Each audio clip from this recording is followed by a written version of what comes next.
Bonsoir à tous et bienvenue dans Chaque Voix compte sur LCP. On est ensemble pour une heure de décryptage et de débat en direct de l'Assemblée nationale.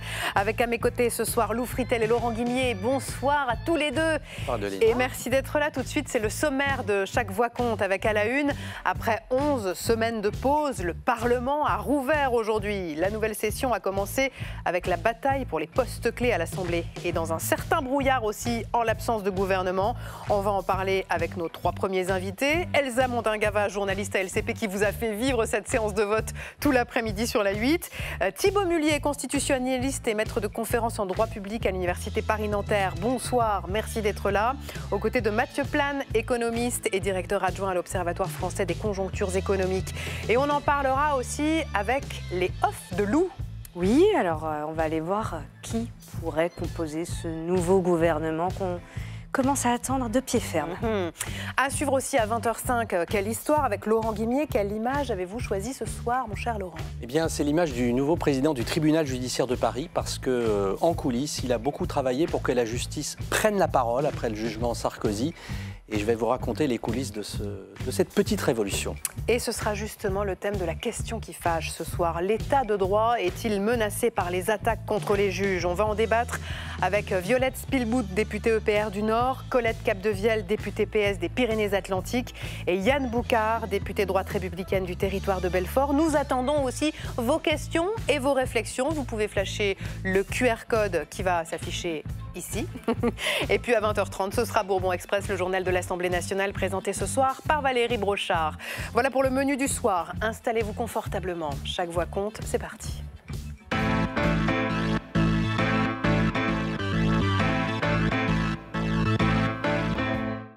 Bonjour à tous. La séance est ouverte. Il ne s'y était rien passé depuis le 8 septembre et le vote de confiance qui avait entraîné la chute de François Bayrou. L'hémicycle a donc repris vie cet après-midi du 1er octobre avec le début de cette session parlementaire. Drôle de début d'ailleurs avec les députés qui étaient là et puis le banc des ministres qui était vide en bas. La séance du jour était donc consacrée à l'élection du bureau de l'Assemblée nationale. On vous en a beaucoup parlé hier dans Chaque Voix compte. Les vice-présidents, les questeurs. Stéphanie Despierres, le vote s'est tenu en milieu d'après-midi. Scrutin très scruté, vous l'avez suivi pour LCP. Quels sont ce soir les résultats ? Eh bien, tout s'est passé comme prévu, en tout cas comme convenu entre la présidente de l'Assemblée, le RN et les 4 groupes du socle gouvernemental. Les députés ont élu dès le premier tour leurs 6 vice-présidents, 2 de la France Insoumise, Clémence Guettet et Nadège Abo-Mangoli, 2 du Bloc central, Agnès Poussier-Winsbach pour Horizon et Christophe Blanchet du MoDem, et enfin 2 vice-présidents Rassemblement national, Sébastien Chenu et Hélène Laporte. Le RN fait donc son grand retour dans les instances de l'Assemblée. Il en était absent depuis la dissolution, alors qu'il est le groupe le plus nombreux dans l'hémicycle. Le RN a donc voté pour les 6 non, même pour les insoumis. Les macronistes et d'EPR, Horizon, le MoDem et la droite républicaine ont fait pareil en votant pour le RN, alors que l'an dernier, les macronistes disaient ni LFI ni RN. Et bien cette année, l'objectif c'était que les 3 blocs soient représentés au bureau proportionnellement à leur poids dans l'hémicycle. La gauche, elle, a refusé en bloc ce retour du Rassemblement national. Elle veut maintenir le front républicain des législatives ici à l'Assemblée. Alors cet après-midi, elle a essayé de contrecarrer le plan de Yaël Braun-Pivet, mais ça n'a pas marché lors du vote. Enfin, dernière information, la nomination à des questeurs. Vous savez, ce sont eux qui tiennent les cordons de la bourse au Palais Bourbon.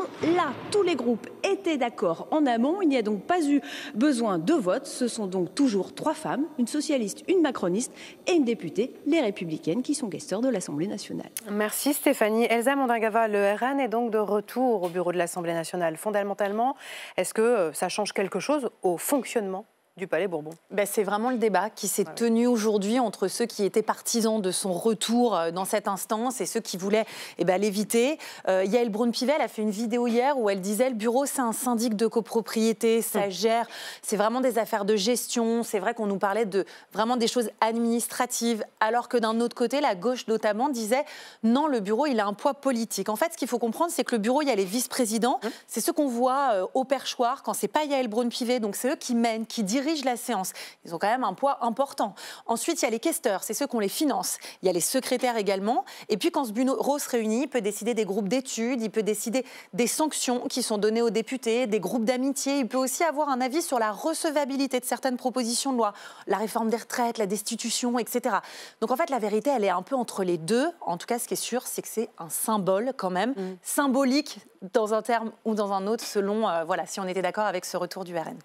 Thibaut Mullet, je vous voyais être agacé par les propos qu'avait pu tenir Yaël Braun-Pivet à propos de cette représentation dans les institutions. Non, je ne suis pas agacé. C'est juste que le parallèle avec un syndic de copropriété, insister sur le caractère d'une gestion administrative de l'Assemblée, c'est un peu excessif, d'autant plus depuis quelques années, enfin en tout cas à partir de 2022, on a vu à quel point les sanctions prononcées par le bureau de l'Assemblée nationale à l'endroit d'un certain nombre de députés étaient beaucoup plus récurrents.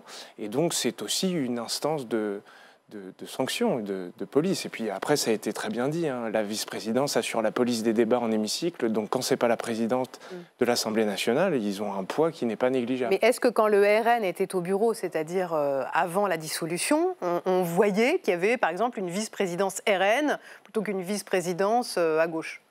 Sur la gestion des débats, mais c'est purement subjectif, donc ça n'a pas d'intérêt, mais j'ai pas l'impression, en revanche, oui, sur les votes des sanctions et l'ampleur des sanctions, et pour un certain nombre de recevabilités, ce ne sera pas du tout inintéressant de voir, si jamais le gouvernement arrive à proposer quelque chose, ce ne sera pas inintéressant de voir s'il y a des irrecevabilités de principe en matière financière ou sur une proposition de résolution de destitution qui sont décidées.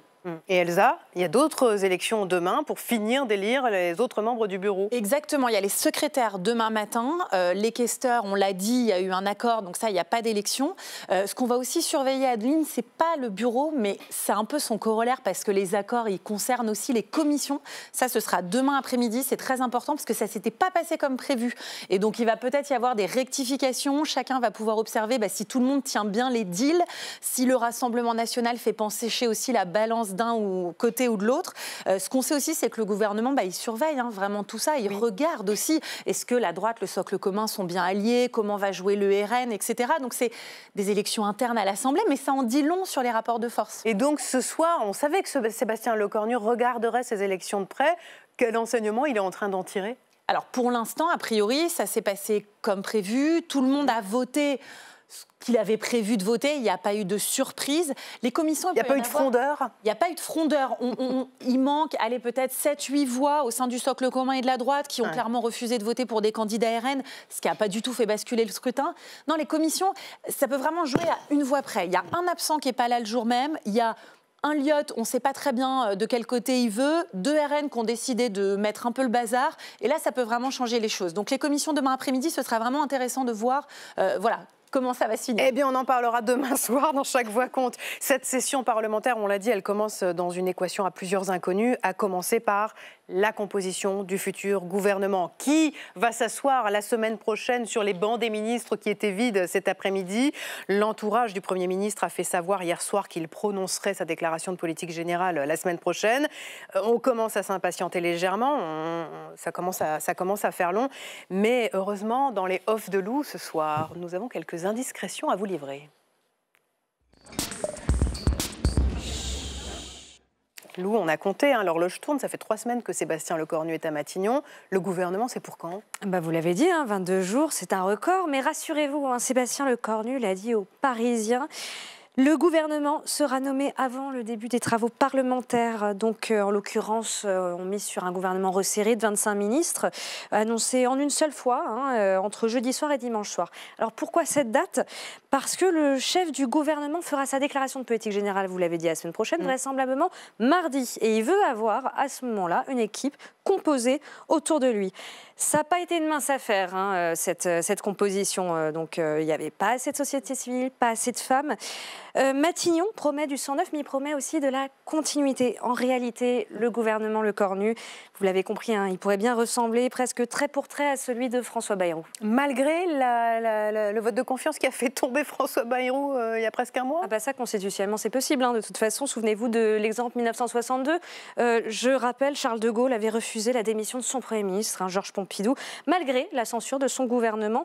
Il avait ensuite dissous l'Assemblée nationale, il était revenu avec une majorité encore plus forte et il avait renommé le même Pompidou à Matignon.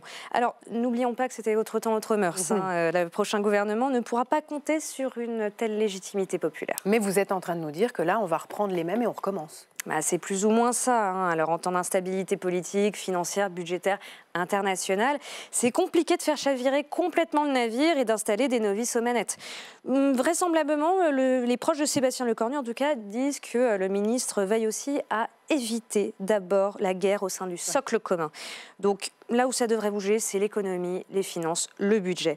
Pourquoi pas garder Amélie de Montchalin, d'accord, saluée par les oppositions pour son travail au compte public, mais exit Éric Lombard au profit sans doute de Roland Lescure, donc qui est un très proche d'Emmanuel Macron, au même titre que le furent Laurent Saint-Martin et Antoine Armand, tous deux à Bercy sous Michel Barnier. En gros, on assiste au retour du macronisme pur à Bercy. Or, Bercy, c'est le nerf de la guerre, surtout en temps de disette budgétaire. Et puis, il y a un autre poids lourd à qui l'on pourrait bien désigner la porte de sortie dans les heures qui viennent. Eh bien, il s'agit de Manuel Valls qui pourrait, entre autres, payer son opposition au Conseil des ministres à Emmanuel Macron sur la reconnaissance sans condition de l'État palestinien. Et ensuite, quelques portefeuilles à surveiller qui devront être pourvus, les relations avec le Parlement et surtout les armées, hein, pour lesquelles on entend les noms de Catherine Vautrin, qui est actuellement au travail, de Benjamin Haddad, qui est à l'Europe, ou de Jean-Louis Thiriot, qui un temps fut ex-délégué aux armées et anciens combattants sous Sébastien Lecornu.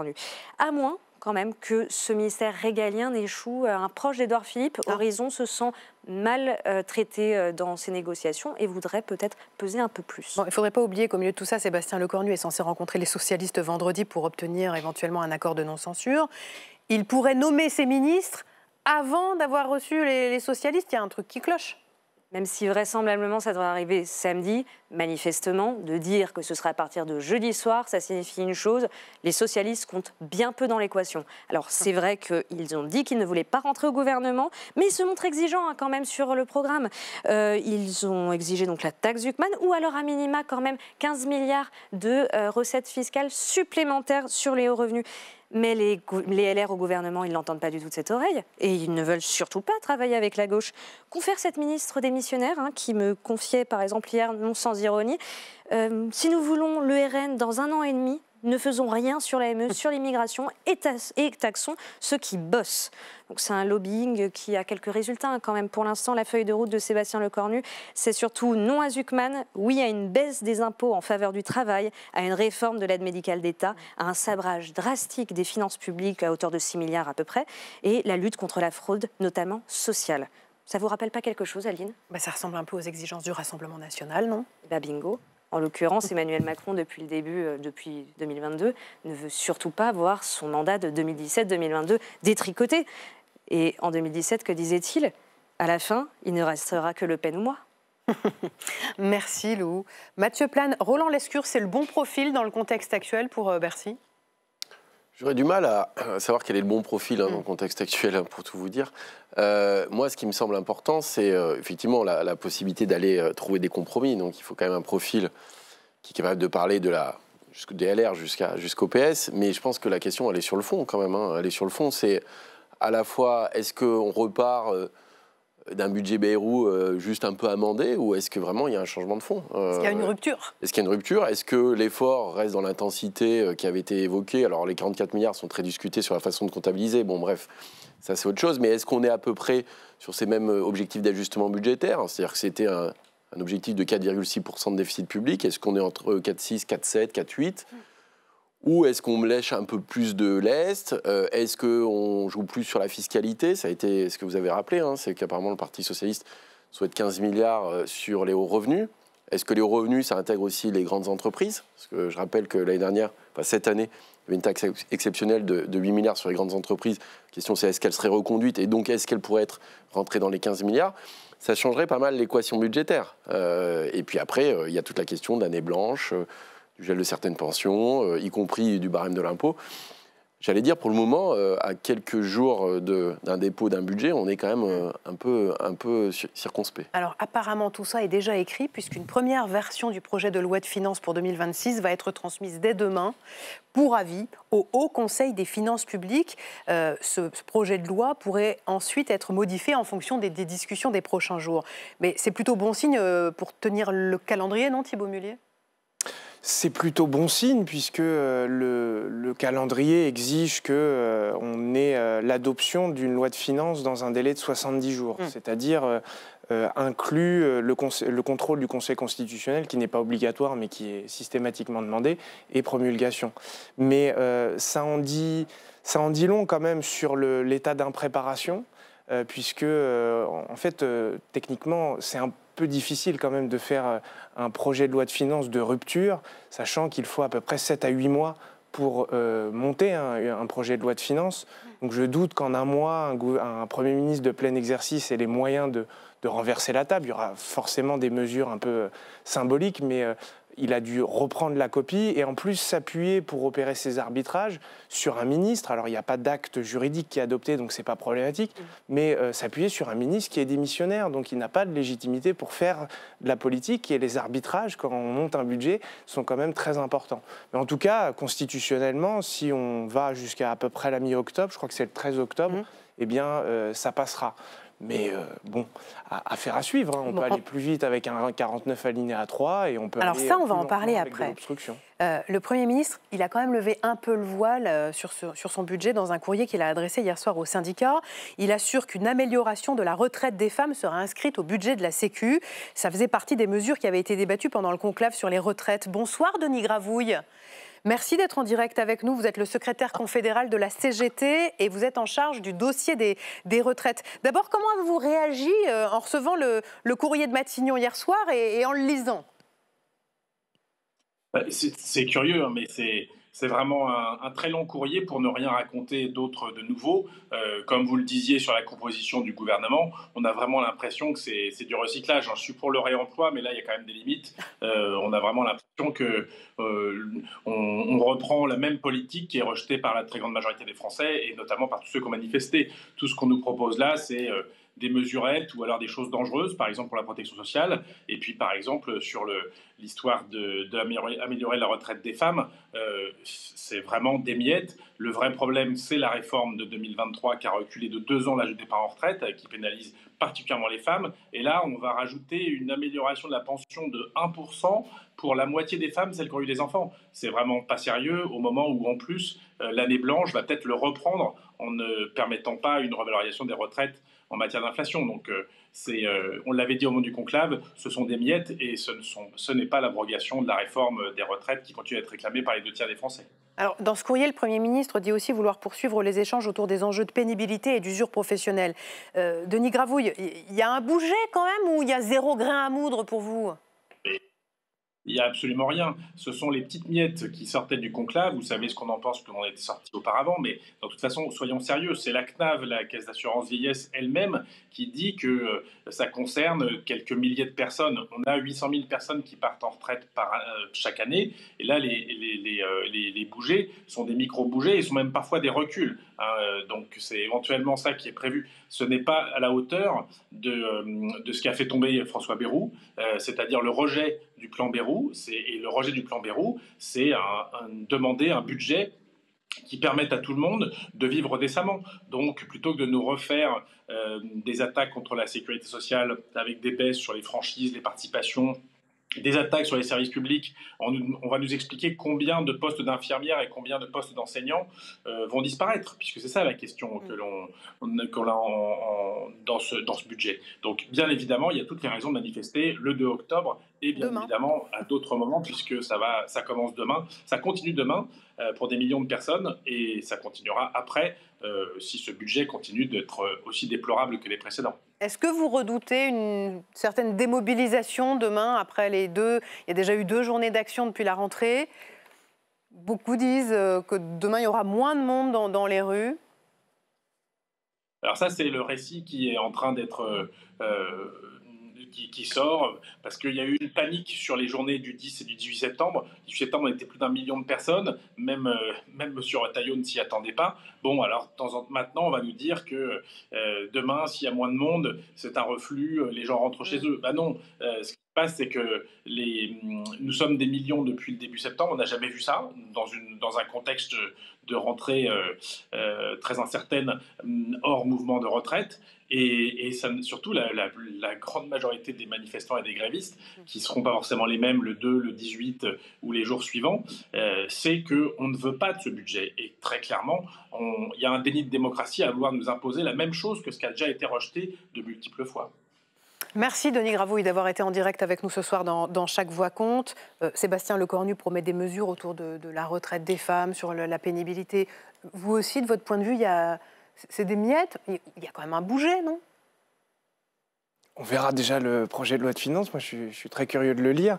En plus, là, c'est plus sur le projet de loi de financement de la sécurité sociale. Mais encore une fois, c'est pas possible de faire beaucoup de bouger, si il y a des lignes rouges qui sont présentées en amont et que, dans tous les cas, le gros du travail budgétaire, les lettres de cadrage, les lettres plafond, etc. Enfin, il y a tout un travail important ministériel avant le dépôt d'un projet de loi de finances, eh bien, a déjà été réalisé. Et surtout, c'est quelqu'un qui, Monsieur Lecornu, qui, c'est pas insultant que le dire, mais il ne va pas... il a annoncé très clairement qu'il ne voulait pas reprendre ce qui était demandé par une partie de la gauche. Donc à partir de ce moment-là, il va essayer de refaire quelque chose qui n'a pas marché avec M. Barnier, qui n'a pas marché avec M. Bayrou. Il va faire des changements, mais je pense qu'ils sont suffisamment mineurs pour se mettre en danger assez rapidement. Le seul espoir qu'il peut avoir, de mon point de vue, d'un point de vue tactique politique, c'est de ne pas se faire censurer par le Rassemblement national. Dans les autres pistes évoquées dans ce budget, Mathieu Plane, il y a la baisse de la CSG, la contribution sociale généralisée. Ce serait la mesure de pouvoir d'achat que privilégierait Sébastien Lecornu. Oui, alors la question c'est plutôt où est-ce qu'on trouve des ressources fiscales, plutôt que de là où on baisse. Ça pose la question aussi... Il y a un enjeu aussi de pouvoir d'achat. Alors, oui, il y a beaucoup d'enjeux. Il y a des enjeux sur les fonctionnaires, sur le pouvoir d'achat, sur l'investissement, sur l'innovation, voilà, sur plein de choses.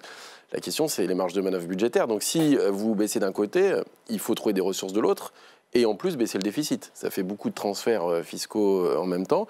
On voit là, sur cette question, par exemple, de la réforme des retraites, effectivement, ça sera des mesures qui seront vraiment à la marge, parce que pour des questions aussi budgétaires, le gouvernement ne va pas vouloir revenir sur les grosses mesures qui sont celles de la durée de cotisation ou de l'âge légal. Donc ça sera des adaptations à la marge. Et si vous faites une baisse de CSG, imaginons de 2 points pour augmenter les salaires, donc baisser de 2 points, il faut trouver une vingtaine de milliards en face. Et donc ça veut dire qu'il va falloir trouver des nouveaux prélèvements. Est-ce que vous faites de la TVA? Est-ce que vous augmentez la CSG sur les retraités? Et puis après, ça c'est juste pour neutraliser. Et puis après, il va falloir trouver des mesures pour remplir les caisses. Donc ça fait beaucoup, et tout ça dans des délais très courts, et on a besoin d'avoir un peu de visibilité. Donc répondre à tous ces engagements, ça semble très compliqué. Et voilà, l'équation budgétaire est quand même extrêmement contraignante. Pas de gouvernement, pas de budget. Vous allez voir que ce brouillard inquiète aussi les Français. Plus personne n'investit, ne fait de gros achats en ce moment. Vox Pop, préparé ce soir par Clément Perrault à Bourg-la-Reine, dans les Hauts-de-Seine.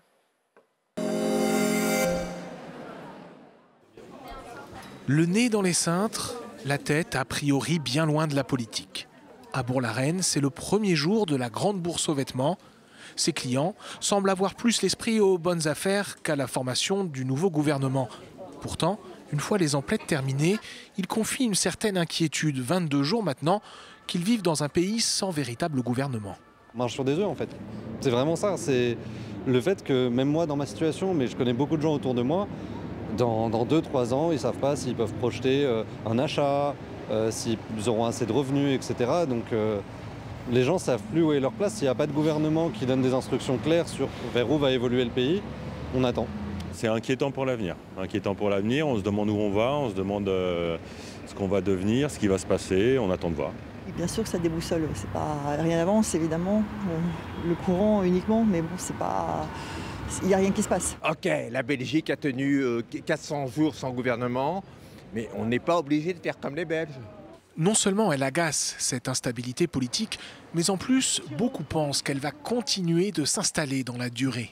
Le programme des premiers ministres successifs vont tous dans le même sens, qui ne satisfait pas ou pas complètement les Français. Et donc l'incertitude demeure. J'ai du mal à imaginer qu'ils vont trouver des accords sur lesquels ils s'alignent en fait. Voilà, il y a un peu trop de disparités et ça me semble compliqué dans ce contexte-là. Il n'y a pas de majorité qui se dégage. Et donc ça va être très compliqué de pouvoir arriver à une situation pérenne et stable tant qu'on sera toujours dans ce un tiers. Tant que Macron restera, je suis désolée, j'ai rien contre lui personnellement, enfin, ça continuera. Une assemblée trop morcelée, un président trop rigide, un dialogue impossible. Au-delà des explications qui diffèrent, un certain fatalisme semble s'installer. 60 millions d'éditorialistes, ils sont très bons les Français quand on les interroge sur la situation politique, mais aussi sur leur lassitude de cette situation. Et lassitude et ce qui est assez impressionnant, c'est à part une intervenante, bon c'est un très faible échantillon, mais une intervenante qui parle de la démission d'Emmanuel Macron, c'est il n'y a pas de solution. Collectivement, on a tellement été habitué à ce que la normalité soit une majorité absolue, un fait majoritaire, où il n'y a pas vraiment de suspense. Enfin, il y a une formule éloquente d'un intervenant un gouvernement qui donnerait une indication claire sur le pays. Mais en fait, pendant 60 ans, on n'a pas eu ça parce qu'on attend systématiquement qu'une personne élue tous les 5 ou 7 ans donne le cap à suivre, cap qui, la plupart du temps, n'arrive pas à suivre sur la durée intégrale de son mandat. Et donc, on est sans solution et on attend. Et en plus... La grande force de ce pays, c'est qu'on repose sur une administration extrêmement efficace malgré les critiques qu'on peut légitimement lui faire. Et donc le pays, il tourne. Mais là, on arrive à un moment où il faut un budget. C'est un peu le coup près. Hein. On peut même gérer le pays avec un gouvernement démissionnaire en réalité. Mais il faut un budget. Et là, ça va commencer à poser des difficultés parce que les acteurs eux-mêmes attendent 2027 tranquillement, faute d'idées. Laurent ? Ça veut dire finalement peut-être que François Bayrou, il y a un mois, avait pas tort en disant qu'on était au bord de l'abîme et du gouffre. Le temps tourne et l'horloge tourne. La faute à qui ? La faute à une élite politique qui est tellement cinquième républicanisée qu'elle ne sait même pas comment changer sa pratique. Mais là, c'est l'intégralité du champ politique qui est concerné. Ils attendent tranquillement que la solution magique de la présidentielle arrive. Là, ils vont essayer de gérer comme ils peuvent. Enfin, c'est éloquent, hein. On renomme M. Lecornu, on laisse les mêmes lignes rouges, alors qu'il y a déjà eu 2 censures, ce qui, dans un régime comme le nôtre, était impensable il y a encore presque 1 an et demi. Et on fait comme si, pendant 18 mois, on pourra gérer. Et peut-être qu'on pourra gérer, encore une fois, on peut gérer le pays avec un gouvernement démissionnaire. Hein. Mais sur le plan contentieux, tout autorise cela pour la continuité de la vie de la nation. Mais il n'y a plus de politique, c'est un état de dépolitisation qui est dramatique dans une population qui elle-même est habituée à être dépolitisée parce que le présidentialisme de la 5e a conduit à cette dépolitisation hors élection présidentielle. Non, oui, on peut continuer comme ça, mais on voit que ça pose quand même un problème qui est l'inquiétude et l'incertitude. Et ça, elle est très marquée. Nous, on a fait une étude là-dessus. Hein. D'ailleurs, on a eu un chiffre aujourd'hui qui montre qu'on a à nouveau une remontée forte de l'incertitude liée à la politique économique nationale. Et ça joue sur les comportements. Ça a des conséquences réelles, hein, c'est-à-dire que du coup, on voit une épargne qui n'a jamais été aussi élevée, donc moins de consommation, des boîtes qui ont plutôt tendance à freiner leur investissement, les investissements importants ou des embauches qui les engagent. Et donc, macroéconomiquement, ça a des effets réels, qui a aussi des effets sur le pouvoir d'achat, sur les niveaux de vie, sur le déficit public, etc. Donc, et ça, c'est encore avec des marchés qui nous scrutent, mais on n'est pas passé dans une phase où vraiment on aurait une forte hausse de la prime de risque. En fait, la question, elle est aussi des conséquences économiques et financières de tout ça. Hein. Et on a le sentiment qu'au sein du bloc central, on se dit attention, il ne faut pas surfer sur cette incertitude. Éric Lombard, quand il a parlé du FMI à ses portes, on dit que c'est ça qu'en gros qui signe, qui ne restera pas à Bercy. Emmanuel Macron dit attention, on n'est pas au bord du gouffre. Je crois qu'ils ont bien compris que l'incertitude, ça ne servait pas à retourner pour que les gens aillent voir les socialistes en disant surtout, censurez pas. L'incertitude, si on joue trop dessus, c'est Emmanuel Macron qui en est tenu pour responsable. Donc on a le sentiment aussi qu'on veut faire attention à dire la situation est grave, mais pas de discours non plus catastrophique. C'est intéressant, Elsa, que vous disiez ça, parce qu'il se trouve qu'Emmanuel Macron accorde ce soir une interview à la presse allemande, à la Frankfurter Allgemeine Zeitung en l'occurrence, dans laquelle il dit « La croissance est solide ». Depuis que je suis président, l'économie française a connu une croissance de 10% contre seulement 7,8% pour l'Italie et 3,44% pour l'Allemagne. Alors l'Allemagne n'est pas le bon référentiel, mais bon, pour d'autres raisons. Non, on n'est pas très éloigné de la moyenne de la zone euro, c'est vrai, si on regarde les choses. Après, ce qui nous distingue des autres, c'est qu'on a plus de déficit. On n'a pas forcément. Alors il le dit aussi, la France n'a pas encore résolu la question des finances publiques. Il faut accepter qu'il y ait des cycles. Oui, enfin c'est pas cyclique là, c'est structurel le déficit, c'est un peu plus embêtant que ça, et pourtant je suis pas un orthodoxe dans l'âme, mais on a quand même une petite question budgétaire. La réalité, c'est que effectivement, là, on a une forme de résilience quand même économique, c'est-à-dire que ça fait 1 an que c'est le bazar, et on n'est pas en récession. Tout le monde a dit ça allait être la récession, on n'a pas une croissance extraordinaire, mais là, le monde s'est pas écroulé. Et quand on regarde des fondamentaux économiques, on n'est pas la Grèce. C'est-à-dire que ce qu'on appelle la balance courante est plutôt à l'équilibre. Donc on a beaucoup d'épargne, on a beaucoup de déficit. On n'a pas des financements externes qui sont colossaux. Donc on ne va pas faire défaut du jour au lendemain. Par contre, on crée un schéma d'inquiétude très fort dans lequel on ne peut pas se projeter et qui va falloir régler ce problème de finances publiques. Mais ça va prendre 4 ou 5 ans. Et donc, il faut une feuille de route claire. Et pour ça, il faut de la stabilité politique. Et donc, la crise politique est en train de nous mener à une crise économique. Et ce n'est pas vraiment l'inverse. Voilà, c'est ce que je veux dire. C'est vraiment cette crise politique qui génère de l'incertitude et des problèmes économiques. On a une question téléspectateur. Si le calendrier n'est pas respecté, la France risque-t-elle un shutdown comme aux États-Unis? Alors, avant de répondre à cette question, on va rappeler ce qu'est ce shutdown survenu la nuit dernière aux États-Unis avec Marion Becker.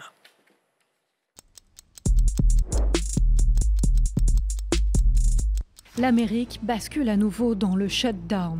La nuit dernière, les républicains et les démocrates n'ont pas trouvé d'accord sur le budget fédéral des États-Unis. On va probablement avoir une fermeture de l'administration parce qu'ils veulent offrir un Medicare incroyable, Cadillac, le Medicare Cadillac aux immigrants illégaux. Bien qu'ils soient majoritaires au Sénat, les républicains avaient besoin de 60 voix. Ils n'en ont que 53. Ils n'ont pas réussi à convaincre les démocrates. Chaque camp accuse l'autre. Les démocrates du Sénat ont sacrifié le peuple américain aux intérêts partisans des démocrates. La semaine prochaine, en octobre, des millions de familles américaines vont se demander comment on va payer ces fichues factures. Tout simplement parce que les républicains refusent de prolonger les crédits d'impôt sur les dépenses de santé. C'est tout. Les démocrates demandaient l'extension du programme de santé Obamacare. Sans budget ce matin, comme en 2018, toutes les activités non essentielles de l'administration fédérale américaine ont cessé de fonctionner. 750 000 fonctionnaires fédéraux sont au chômage technique. Le versement de certaines aides sociales est suspendu. Les agences de l'État, les parcs nationaux, les musées sont fermés. Seule la sécurité nationale, l'armée continuent de travailler. Leur salaire leur sera versé une fois le shutdown terminé.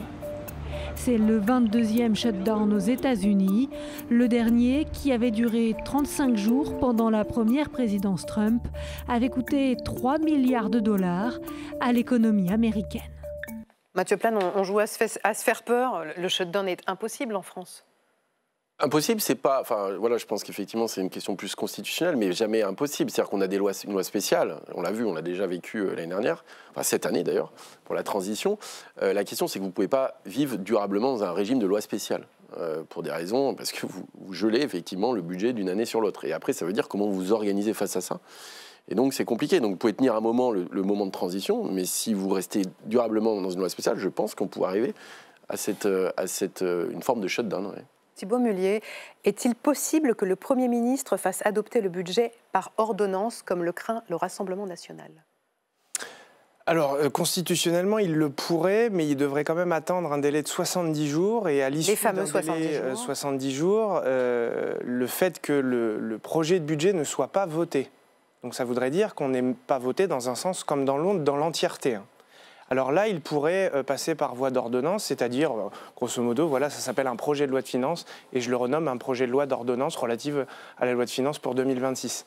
C'est juridiquement envisageable, sous réserve des délais, mais il faut avoir une légitimité assez robuste pour se permettre cela. D'autant plus que, mais ça a été dit, il y a des dispositifs qui permettent, si on a un vote négatif qui rejetterait purement et simplement le PLF pour 2026 et qu'on redéposait un projet de loi de finances ou qu'on ne serait pas dans les temps de manière générale, il y a des lois de première partie de loi de finances donc pour autoriser la captation des prélèvements obligatoires ou carrément une loi spéciale qui viendrait à faire ce qu'on a fait l'an dernier, qui permettrait de gérer.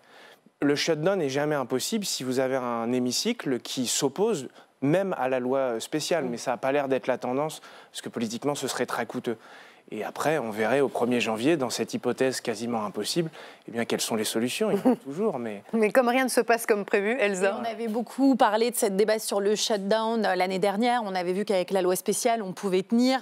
Parce qu'en février, finalement, un nouveau gouvernement avait réussi à passer un nouveau budget. Sauf que si là, on a un autre gouvernement qui tombe les uns après les autres, là, on rentre dans une situation où l'inconnu est quand même assez présent. Les acteurs politiques sont toujours contraints à une problématique de légitimité. Et la difficulté, c'est que le niveau de contrainte serait tellement fort sur eux que peut-être on reproduirait exactement la même chose avec la promesse que la prochaine fois, c'est le grand soir puisque c'est la présidentielle. C'est risqué comme pari et c'est pas du tout sérieux, manifestement. Et la présidentielle, on a l'impression que c'est demain et en même temps, c'est dans une éternité, c'est dans 1 an et demi. Mais surtout, elle ne réglera rien. Elsa, est-ce que vous percevez, vous, auprès des députés, cette peur de la dissolution ? Oui, alors personne ne voit quel serait l'intérêt d'une dissolution pour Emmanuel Macron, parce que tout le monde dit on aura à peu près le même hémicycle avec peut-être un RN renforcé, etc. Donc personne ne voit l'intérêt, mais comme personne ne voit l'issue de la situation, tout le monde se dit en fait elle peut exister. On a des députés qui passent quand même du temps en circonscription, qui savent que c'est important que les électeurs les voient. Je pense qu'elle rentre dans la tête, mais ce qui est assez drôle, c'est qu'on n'arrive pas à savoir si cette peur de la dissolution encourage à être vraiment dans l'opposition en se disant moi si je refais campagne dans 3 mois, j'ai plutôt intérêt à avoir critiqué Macron, ou l'inverse en disant puisque j'ai pas envie de provoquer une dissolution parce que j'ai peur de pas être élu, il faudrait aller au compromis. Je trouve que les deux théories se tiennent les deux. Lou, Thibault Mullier, vous avez dit qu'une présidentielle ne réglerait pas la situation. Pourquoi ? Manifestement, si on regarde en réalité Emmanuel Macron, quand il arrive au pouvoir en 2017, il est sur la fin d'un cycle bipartisan qui commençait déjà, pardon de l'expression, à avoir un peu de plomb dans l'aile. Donc on s'installe dans une tripartition qui manifestement est appelée à durer. Ce sera peut-être infirmé, mais les travaux des collègues politistes notamment montrent que la tripartition s'installe. Et la présidentielle, elle ne permet pas la tripartition. Elle force à ne pas faire de choix ou à faire le moins mauvais des choix et donc à mettre quelqu'un à la tête de l'État. Mais rien n'indiquerait qu'on a une présidentielle, quelqu'un d'élu, peu importe sa couleur politique, une dissolution pour espérer la mise en place d'une majorité absolue qui l'accompagnerait et donc revenir dans la Ve République à la papa. Mais peut-être qu'il y aurait déjà 35 jours après, de nouveau une tripartition. Mais encore une fois, nos élites politiques n'ont toujours pas intériorisé parce que ça prend du temps.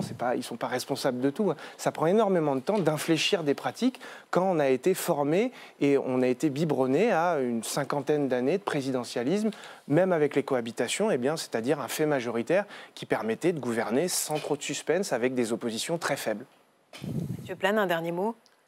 Non, le mot, il est vraiment, on est dans un moment politique assez inédit et avec une contrainte qui est clairement aussi budgétaire. Et donc, c'est la première fois qu'on vit ça, à la fois une crise budgétaire et une crise politique. Et les deux font pas bon ménage. Et il va falloir développer une forme de nature de compromis, ce qui aujourd'hui est compliqué vu les échéances effectivement électorales, quoi. Merci en tout cas à tous les trois d'être venus ce soir dans Chaque Voix compte. À suivre, la question qui fâche.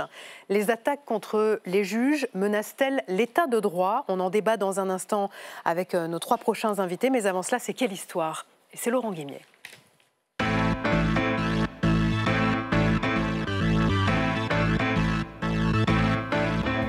Eh bien justement, ce soir, Laurent, vous avez choisi la photo d'une personne inconnue du grand public. Oui, cet homme qui sourit à demi derrière Gérald Darmanin est un haut magistrat. Il s'appelle Peyman Galley-Marzban et il est le nouveau président du tribunal judiciaire de Paris.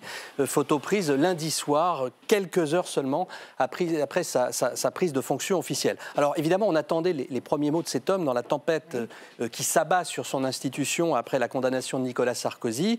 Et on n'a pas été déçus. Monsieur Galley-Marzban qui cite Balzac notamment, je cite, « Se méfier de la magistrature et mépriser les juges, c'est un commencement de dissolution sociale ». Voilà des mots qui ont du souffle, Laurent. Sauf que cette belle phrase, elle a eu quand même moins de retentissement que les heures de polémique diffusées sur les chaînes info. Bien sûr, Adeline, et c'est pourquoi ce magistrat, finalement, a décidé de mettre les pieds dans le plat. On va rembobiner ce qui s'est passé depuis jeudi. Acte 1, jeudi à la mi-journée, on se souvient des mots très forts de Nicolas Sarkozy devant une forêt de micros et de caméras à la sortie du tribunal de Paris. Acte 2, tout le week-end, déferlante de critiques en plateau sur une justice politisée, je cite. Et pour le président du tribunal, ce sont des prises de position qui ne trouvent aucune contradiction, je cite. Le temps est venu d'évoluer. Alors, ça veut dire quoi? En clair, ça veut dire qu'il y en a marre de se faire marcher dessus sans répondre. Au-delà des syndicats de magistrats qui font leur boulot, la justice, en tant qu'institution, doit prendre la parole quand elle est attaquée. Mais sauf, Laurent, qu'une justice qui parle après un jugement, c'est pas du tout dans la culture française. Non, c'est pas du tout dans la tradition, c'est pas du tout dans la culture française. Et c'est pourquoi on a sans doute assisté dès lundi matin, c'est l'acte 3, avant même ce discours solennel que j'évoquais tout à l'heure, à une vraie petite révolution. Peyman Galley-Marzban, invité de la matinale de France Inter. Jean-François Bonner, son collègue patron du parquet national financier, invité de RTL au même moment, entre 7h30 et 8h. Ça fait 4 millions de Français à l'écoute pour une riposte très coordonnée des magistrats. D'abord pour défendre la présidente du tribunal victime de menaces. Écoutez et regardez. On a dit qu'une décision de justice était une atteinte à l'état de droit. Non, ce qui est une atteinte à l'état de droit, ce sont des menaces contre les juges. C'est inacceptable et ça devrait être un électrochoc dans notre pays. Ce qui s'est passé ces dernières heures, ces derniers jours, après le rendu du délibéré, est proprement insupportable et inadmissible. Vous voyez, ils sont raccords, et un peu plus loin dans les deux interviews, les deux hommes défendent dans des termes identiques le mandat de dépôt pour Nicolas Sarkozy après sa condamnation. Regardez.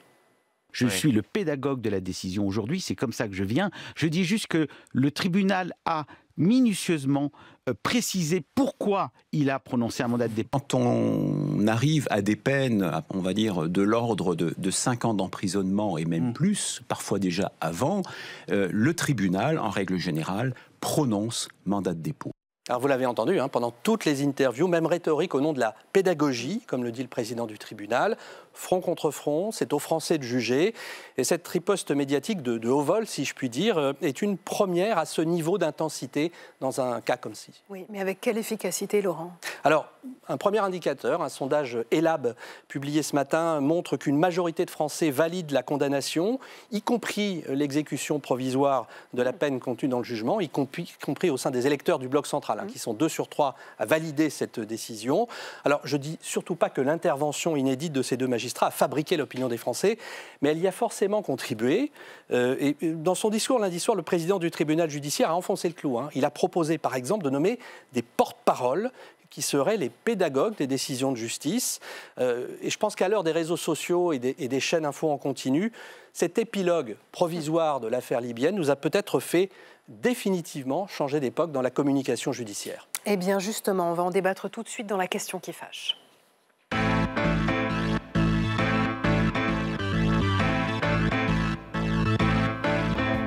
Et je salue mes 3 invités. Bonsoir Violette Spilbout, députée EPR du Nord. Merci d'être là. Bonsoir. Aux côtés de Yann Boucard, député LR du territoire de Belfort. Bonsoir.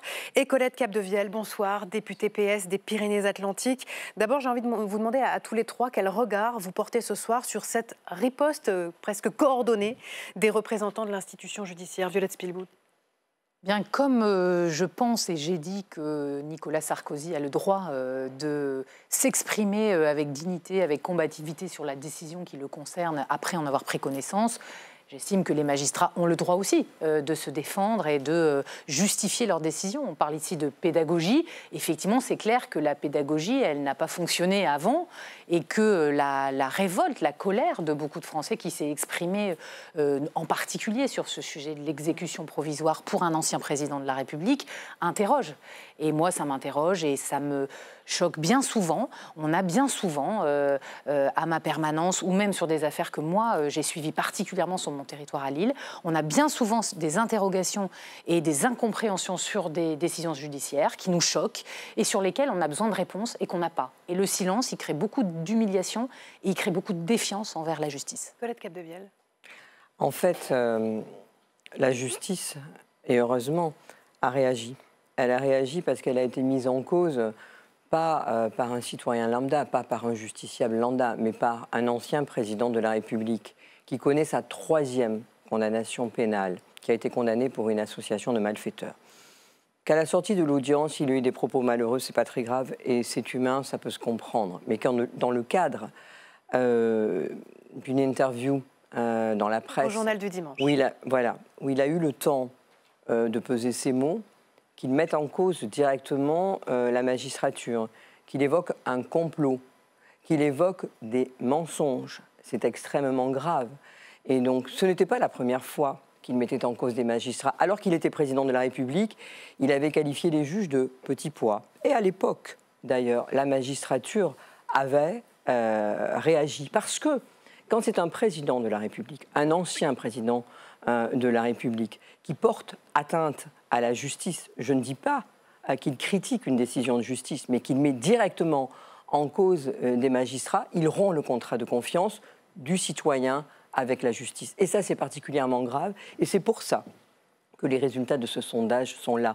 Nos compatriotes comprennent bien que là, on a franchi la ligne rouge. Yann Boucard, ça vous a surpris cette riposte de ces 2 magistrats ? Moi, non. Mais de la même façon que je pense qu'on peut critiquer la justice, qu'on peut critiquer les décisions qu'elle rend, je suis favorable à ce que les juges puissent faire de la pédagogie. Et par contre, j'attends d'eux qu'ils ne fassent pas que de la pédagogie quand c'est sur Nicolas Sarkozy. J'attends d'eux qu'ils fassent de la pédagogie sur beaucoup d'affaires.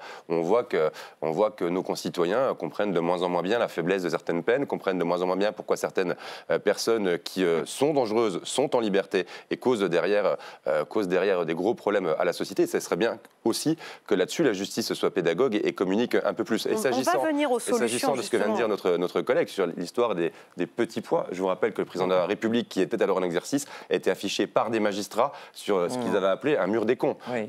Pour être respecté, il faut aussi être respectable. Bah oui, mais le devoir de réserve, les magistrats devraient se l'appliquer aussi. Je rappelle que nous sommes tous les 3 députés, nous faisons la loi au nom du peuple. Et le peuple, tous les 5 ans... Oui, mais la séparation des pouvoirs, ça marche dans tous les sens. Et tous les 5 ans, ou en ce moment un peu plus souvent, nos mandats sont remis en cause et les citoyens peuvent nous évincer. Les juges rendent la justice, au nom du peuple. Et parfois, on l'oublie un peu trop. En attendant, il y a un sondage Ellab qui révèle que 72% des Français sont choqués. C'est un autre enseignement du sondage dont parlait Laurent tout à l'heure. 72% sont choqués par les attaques contre la justice depuis une semaine. Tiens, voici quelques-unes de ces attaques vues ou entendues depuis jeudi dernier et compilées par Katia Gilder. Le doute bénéficie à l'accusé, ben là pas du tout. Et ça pose vraiment problème. Et je pense que énormément de Français, enfin moi j'en ai rencontré beaucoup, se disent il y a un gros problème du côté de cette justice, pas de toute la justice, mais qui veut se faire Sarko. En gros, c'est ça. Quand même, les gens se disent, mais est-ce qu'il n'y a pas une volonté d'humiliation derrière, puisqu'en plus on sait que M. Sarkozy va faire appel, peut-être que son innocence sera reconnue, mais du coup, on envoie quand même l'image où elle est désastreuse d'un président de la République qui va finir en prison, et c'est quand même l'image de la France qui est abîmée. On le condamne à 5 ans, alors qu'on a des jeunes qui tabassent un policier qui sont relâchés, que des mecs sous OQTF condamnés jusqu'à 11 fois qui agressent des femmes sont relâchés. Je comprends pas. Je comprends pas cette justice. Yann Boucard, vous-même, vous avez dénoncé l'acharnement avec lequel l'ancien président a été traité, en insinuant que la justice est politique. Est-ce que ce n'est pas une façon de miner la séparation des pouvoirs ? D'abord, je n'ai pas insinué que la justice était politique. Et effectivement, on peut quand même se poser la question sur l'exécution provisoire. L'exécution provisoire, moi, j'y suis favorable si quelqu'un est particulièrement dangereux, risque de recommettre, risque de tuer quelqu'un. Mais c'est une chose de critiquer la décision en elle-même. A priori, on peut penser que Nicolas Sarkozy ne va pas recommettre les faits pour lesquels il a été condamné,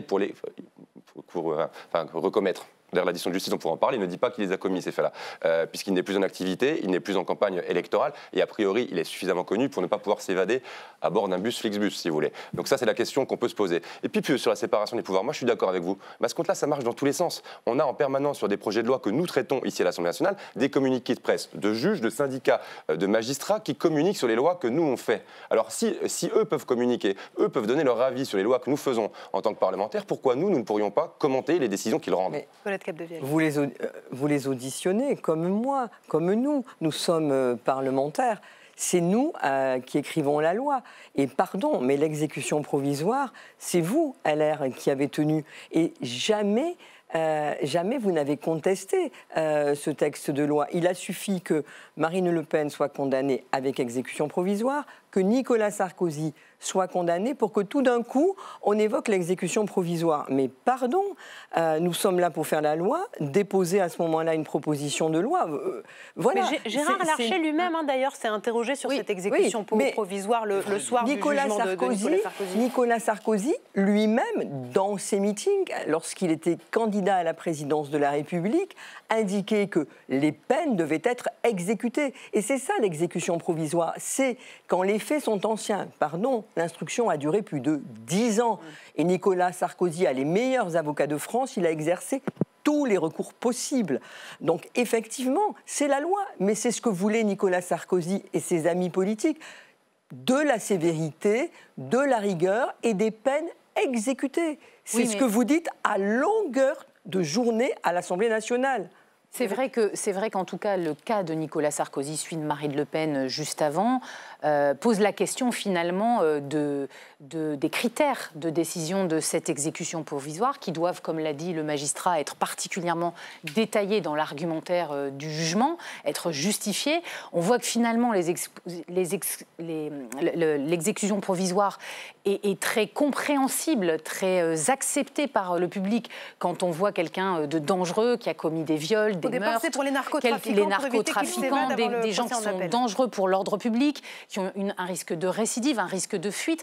Et on voit un Nicolas Sarkozy qui est quand même ancien président de la République, il y a un respect pour la fonction, qui doit ne pas avoir de passe-droit, là je suis d'accord, mais qui n'a jamais fui devant la justice, qui s'est toujours défendu et qui se défend encore aujourd'hui en perspective de son appel. Et on peut se poser la question de la rapidité de cette exécution alors qu'il n'est pas dangereux pour la société. Quand on voit d'autres cas qui sont concrets dans la vie de tous les jours des gens, où on a des classements sans suite après des homicides routiers, où on a des autres infractions de maires, de collectivités territoriales, où il ne se passe de rien derrière, où ça passe 7-8 ans et qu'il n'y a aucune, ou qu'il y a même la relaxe sans que le dossier soit approfondi. Sauf que Violette Spielbout, dans la loi Sapin 2, sur l'exécution provisoire, le texte dit bien que l'exécution provisoire est prévue en cas de condamnation à une peine d'inéligibilité, exécution provisoire automatique. Donc à ce moment-là, il faut changer la loi. Mais moi, je pense que c'est pas maintenant qu'il faut le faire, parce que si on le fait immédiatement pour Nicolas Sarkozy ou Madame Le Pen, effectivement, ça va donner cette impression de caste,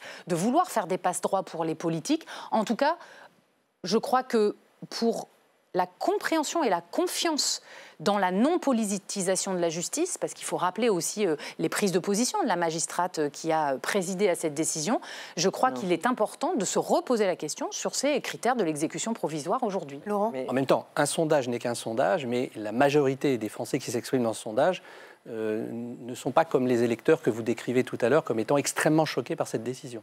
Oui, parce que c'est un politique et que malheureusement tout le monde met les politiques dans la même case. Il y a un soupçon permanent sur les politiques, sur les journalistes et sur les juges. Non, mais bien sûr, mais peut-être, mais c'est l'avis de l'opinion tel qu'il est restitué par ce sondage. Mais il faut quand même le dire parce que c'est un baromètre qui est révélé aujourd'hui. Depuis des années, quand un tribunal correctionnel condamne quelqu'un qui comparaît libre à une peine privative de liberté, donc prison ferme de 5 ans, c'est systématiquement assorti de l'exécution provisoire. Et ça n'a jamais choqué personne. Mais pour des affaires financières, pour des grosses affaires de fraude fiscale également, c'est-à-dire pour de la délinquance en col blanc. Alors, les politiques sont des justiciables comme les autres. Il n'y a pas de loi particulière pour les élus, pour les anciens élus, a fortiori pour un ancien président de la République. Là, les faits pour lesquels il a été condamné c'est des faits qui sont extrêmement anciens, qui remontent à la période où il était ministre de l'Intérieur. Donc, ça fait des années que les magistrats prononcent des sanctions après des années et des années d'instruction judiciaire.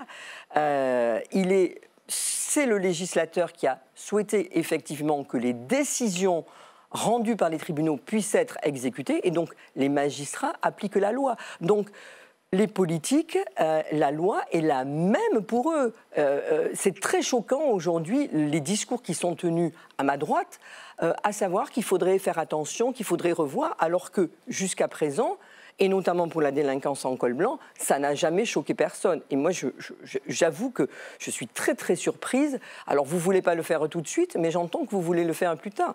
Je vous avoue que l'opinion publique ne le comprendrait absolument pas. Moi, je ne crois pas que l'opinion publique ait aujourd'hui confiance en la justice. Moi, je crois qu'il y a un grand problème de défiance dans les politiques, dans les journalistes, dans la justice. Il n'y a pas que cette défiance, elle est aussi alimentée par le fait que désormais, après une condamnation, on entend des hommes politiques, des femmes politiques s'en prendre à l'institution plutôt qu'à la décision. Quand on voit des magistrats, alors les magistrats ont le droit d'être syndiqués, ont le droit de faire des manifestations, ont le droit de défendre leurs droits. Moins de la moitié des magistrats sont syndiqués. Politiques qu'ils expriment, mais ça pose question par rapport à la neutralité du jugement et à la confiance qu'on peut avoir dans le jugement. Moi, je crois que les journalistes comme les politiques ont un code de déontologie, et les magistrats aussi.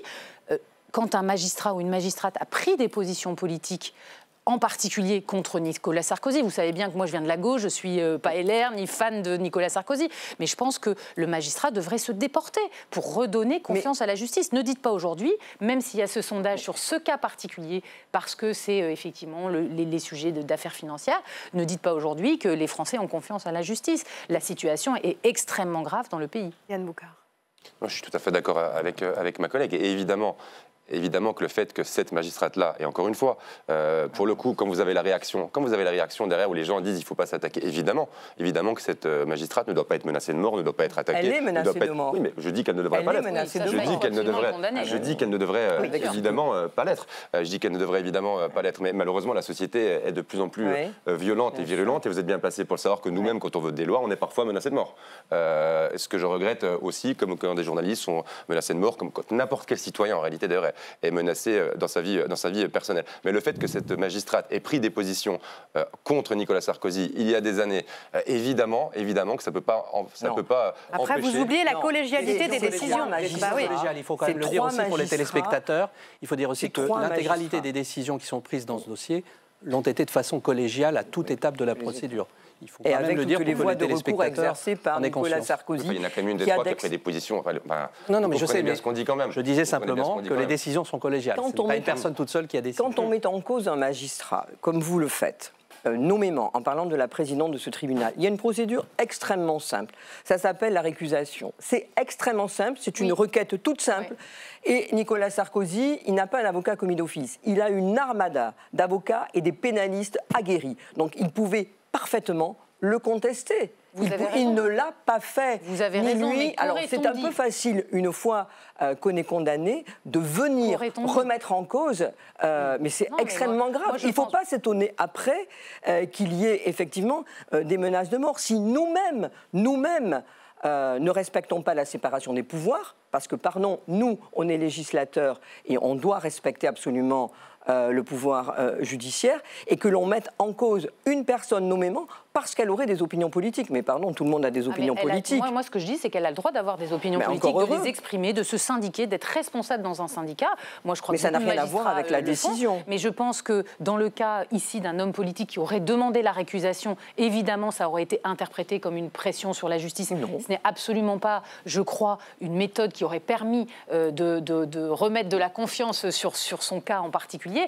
En revanche, je pense qu'il y a un devoir de déport. Quand on sait qu'on risque d'avoir ce qu'il se passe aujourd'hui, ce qui oblige des magistrats de haut niveau à venir sur tous les plateaux télé pour expliquer une décision. Ce qui les oblige à le faire, c'est l'émoi suscité aussi par tous les propos qui ont été tenus depuis jeudi dernier. C'est aussi les condamnations et les menaces, le cyberharcèlement. Et comme le disait mon collègue, dès qu'on a cette exposition aujourd'hui, on est menacé lorsqu'on prend une décision.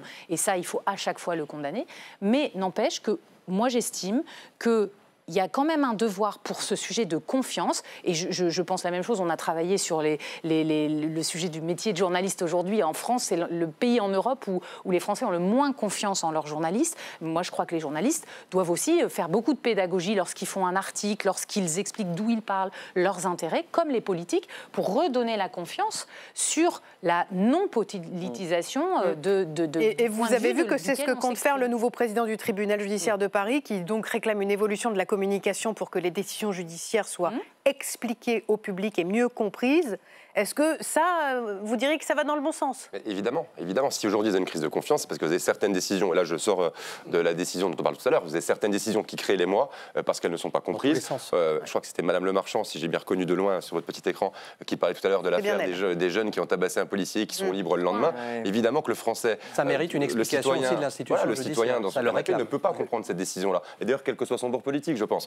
Donc évidemment que la justice, sur ce cas-là, doit expliquer... Alors, moi je pense qu'ils n'auraient pas dû sortir en réalité, mais la justice doit expliquer le pourquoi de cette décision si elle veut pouvoir être comprise. Et effectivement, ça donc il faut mettre fin au droit de réserve, au devoir de réserve des magistrats. Oui, mais elle l'explique. Là, le délibéré a duré 3 heures. Donc, je ne parlais pas de cette décision-là. Oui, mais en général, les magistrats, allez voir une audience correctionnelle. Les magistrats expliquent leurs décisions. Ils expliquent. Madame Capdevielle. Et là, il y a des faits, extraordinairement graves. Ça crée aussi le doute et le soupçon. Et des victimes. On n'en parle jamais, mais il y a des victimes dans cette affaire. Il y a des victimes. Il y a des victimes dont la Constitution a été déclarée recevable par le tribunal et M. Sarkozy est condamné à leur verser des dommages et intérêts. On ne va pas refaire le procès ici. Je vous remercie ne les oublions pas. Tous les trois d'être venus ce soir sur le plateau de Chaque Voix Compte. Vous restez encore un petit peu parce que tout de suite, c'est Bourbon Express, c'est le journal de l'Assemblée nationale.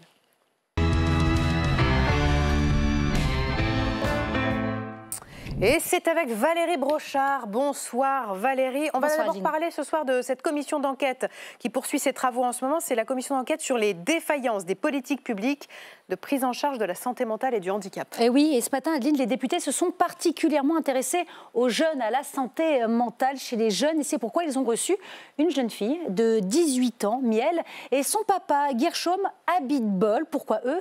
Eh bien parce qu'ils ont lancé il y a un an, avec l'appui d'une psychiatre, une application gratuite pour les mineurs qui permet de se confier, d'alimenter un calendrier émotionnel, d'ouvrir un kit de secours en cas de crise d'angoisse, de consulter un annuaire qui renvoie à des professionnels les plus proches. Si Miel vient parler aux députés de sa plateforme, c'est parce qu'elle a traversé une période très compliquée.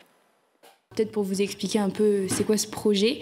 Link, c'est un projet qui est né après des épreuves personnelles très compliquées de santé mentale auxquelles j'ai dû faire face quand j'étais plus jeune, donc de mes 12, 13, 14, 15 ans. Ça a été très très compliqué suite à du harcèlement, des agressions et tout. Et j'ai fait tout un chemin de santé mentale et de guérison très intense, notamment entre les hospitalisations, les parcours psy, j'ai un peu fait la totale et mon père du coup m'a accompagnée dans ces moments-là, mon père et ma mère, très compliqués. Voilà, c'est ce qui est intéressant pour les parlementaires qui, vous le savez, travaillent aussi bien sur la santé mentale que sur l'impact des réseaux sociaux. Rappelez-vous les conclusions de la commission d'enquête sur les effets psychologiques de TikTok sur les mineurs, dont le rapport a été rendu début septembre. Et voilà, certaines applications comme celle-là peuvent être très bénéfiques pour les jeunes. Alors, il y avait des influenceurs dans la commission d'enquête. Il y avait un autre grand influenceur aujourd'hui à l'Assemblée nationale, en la personne de Gabriel Zucman. Exactement, à croire que l'économiste a pris un abonnement pour entrer au Palais Bourbon. Enfin, il a surtout répondu à l'invitation du député insoumis Éric Coquerel pour parler évidemment de la taxe sur les ultra-riches, bien sûr. Et Gabriel Zucman le martèle. Pour lui, cet impôt est tout simplement juste. Il tente même d'en convaincre ses contempteurs. Si vous êtes devenu extrêmement riche en France, c'est quand même en grande partie parce que vous avez bénéficié de l'éducation, des infrastructures publiques, de la santé, de l'accès au marché, des tribunaux qui ont protégé vos droits de propriété, de tout ce qui a permis à votre entreprise de se développer. Et donc il n'y a absolument aucun droit naturel, une fois fortune faite, en ayant comme ça bénéficié de l'effort collectif et national, de s'extraire de toute forme d'impôt. Et pour appuyer son propos, Adeline, eh bien Gabriel Zucman avait juste à côté de lui un copain. Alors pas n'importe quel copain, un prix Nobel d'économie qui pense même que cette taxe peut faire briller la France à l'étranger. On écoute Joseph Stiglitz. Mais pour cette taxe, vous n'avez pas besoin d'un accord mondial. La France pourrait la mettre en œuvre seule. Ceci aurait des conséquences, car il y a beaucoup d'intérêt dans d'autres pays. Je pense que ceci aurait un effet de leadership vis-à-vis des autres pays. Mais je ne pense pas que vous devez attendre que les autres pays se mettent en ligne avec vous, car la France peut la mettre en œuvre toute seule et devrait le faire. Je vous voyais sourire en voyant Gabriel Zucman et le prix Nobel d'économie à côté de lui cet après-midi à l'Assemblée nationale. Vous êtes allé l'écouter ? Moi, je me disais qu'on a eu de la chance que Gabriel Zucman ait le temps de venir à l'Assemblée nationale pour une fois qu'il n'était pas sur une antenne de France Télévisions, pour être honnête. Il était aussi hier à l'Assemblée nationale. Toute la promotion qui a été faite autour de cette taxe, ce qui n'enlève rien à la question de la taxation d'ailleurs des plus riches, sur lequel un débat doit être fait. On voit bien que la société souhaite qu'il y ait un débat, et d'ailleurs que les citoyens, puisque M. Guimy est amateur de sondage, dans tous les camps politiques pensent que ce débat doit être posé. La question, c'est qu'on nous a imposé depuis 15 jours le fait de dire c'est la taxe Zucman qu'il faut. Peut-être que ce débat doit être plus serein, et je pense que c'est une bonne chose qu'il soit venu le présenter et débattre aujourd'hui, parce que moi j'ai des grosses réserves sur cette taxe-là, alors que je pense que la question globale doit être posée. Merci à tous les trois d'être venus ce soir dans Chaque Voix Compte. Merci Valérie. Merci dans un instant, vous retrouvez Débat Doc et Jean-Pierre Gracien sur LCP Canal 8. Chaque Voix Compte revient demain à 19h30. On vous souhaite une excellente soirée sur la 8. À demain.